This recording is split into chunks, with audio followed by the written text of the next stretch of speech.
যৌথ পরিবার ইসলাম অনুমোদন করে না। পর্দার কোনো প্রশ্নই এখানে হইতেই পারে না। পর্দা হলে সেখানে আপনার স্ত্রীকে হয় জেলে থাকতে হবে, নাহলে আপনার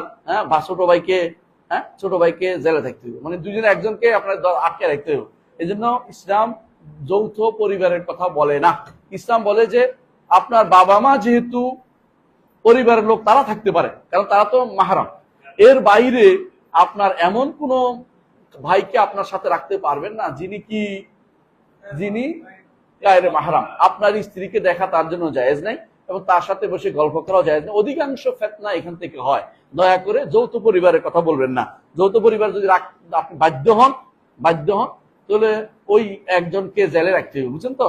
আপনি যখন বাইরে থেকে বেরোবেন, দরজা জানালা বন্ধ করে দিয়া এক রুমে স্ত্রী সন্তানদের রাখবেন, আরেক রুমে সে হয় বাইকে ছাড় দিবেন, নইলে স্ত্রীদেরকে ছাড় দিবেন, বাইকে দরজা বন্ধ করে রাখবেন।